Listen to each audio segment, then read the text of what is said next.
This is how I made invisible shoes for cosplay. So this is all you need to make the shoes. This is just some clear PVC I picked up on Amazon. It is 1.5 millimeters thick. This was about, I think, $8. I made a pattern of my foot. I just drew around it and made a, a nice curve. You don't have to go in between each toe. And then this part right here is just added on to right height of what I preferred for my ankle. This little bit is not necessary. I drew it at the beginning. I ended up not needing it. I used some pliers to get them on and off. This is gonna make a lot more sense later on once we start making the shoe. A dry erase marker. A regular marker will not work with this. It will not come off the PVC at all. This will. So I definitely recommend a dry erase one compared to a normal marker. And then just a normal pair of scissors. And then this is a leather hole punch, which I'll talk about later on. Maybe not fully necessary if you don't have it, but it was super useful for me. So first, I'm just going to draw my pattern of my foot on the PVC. As you can tell, this is not pretty at all. The good thing is it doesn't have to be. As long as you can see the pattern, you are good to just cut it out.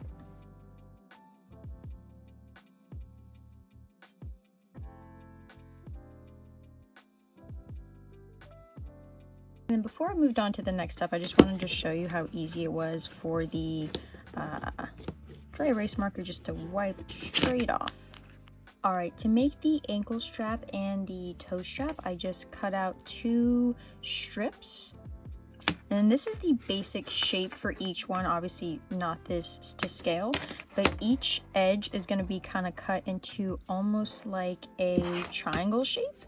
So I'm going to go ahead and do that right now. So just like that, just a little notch taken out. I'll do that to both ends of the smaller piece, and of the bigger piece I'll just do one end, and then the other end I did round, and then we'll finish that up in a little bit. Alrighty, so on the pattern I made these 2 little dots of where it was the most comfortable for the toe strap to be on my foot.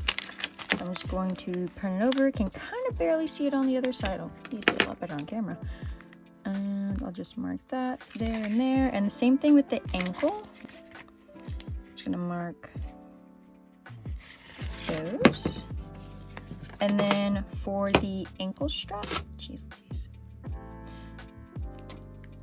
put a hole right about there, right on the edge, but still an equal distance around, just to make sure it has enough material around it that it doesn't just break. And then I'm going to go punch those with my leather hole punch. The reason I'm punching it with a hole punch instead of cutting it, I feel like if I were to try to cut a notch in it, going like this, like how it is actually in my original design, I would worry that it would potentially just rip farther and farther as you're wearing it and then potentially break. I definitely don't want these shoes to break while I'm wearing them. So I feel like the safest way is to hole punch them so there's less likely any ripping. If you don't have a hole punch, that's okay too. I've actually made a small flaw on my calculations. So I ended up doing just the circle on this one. This is the ankle strap. But this will not, you won't be able to put this on comfortably. So I am actually I'm gonna keep this hole and make a tiny little slit with the scissors. All right, so when I say tiny, I do mean very, very small, because the point is for me to be able to shove my pliers inside, open them slightly, grab the little tab, and just bring them out. Boom. All of your pieces are now made. That's when the pliers come in handy. They don't have to be this curved ones. This is just what I had. I had multiple options. I think these are the easiest for me.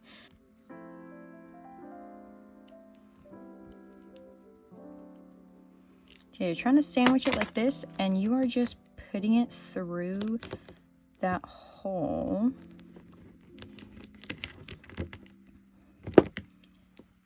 Just however you can get it in there, whatever works best for you. This is just what I found works easiest for me.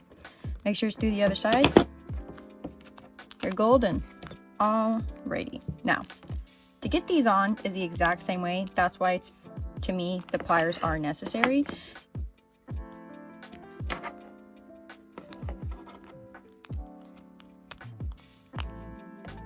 And with that, your shoe is fully done. It definitely looks a little silly right now. Theoretically, your foot's gonna sit like this. The plastic is kind of get a little bit morphed to your foot, and it's gonna know where to bend. But I will go ahead and show you a little footage of them on my feet and how they look in real life. So for me, it cost less than $10 to make the shoe. The only thing I needed to actually buy was the clear PVC. Everything else I already had on hand. It took, I would say, probably less than 30 minutes to make them too. So it was a very quick thing to make. They're very comfortable to wear at convention. I wore them for about 4 hours before I changed out of my costume. And besides walking in the grass and gravel from the car to the actual convention center, they were perfectly comfortable and easy to walk in. I did notice towards the end of the night, I was having a little bit of a back pain. I think that was just because I had no support on my arch throughout the day. But just keep that in mind if you're gonna wear them at a convention. You definitely want to be comfortable. But if you could like, comment, subscribe, do all of the things. Thank you so much for watching my first video. I'm currently working on R the Guillotine from Free Run, so I'm hoping to do some videos about that and my process. So those should be coming up pretty soon, depending how hard the wig is gonna be, which is probably gonna be really not fun to do. That's okay. But thank you so much for watching. Bye.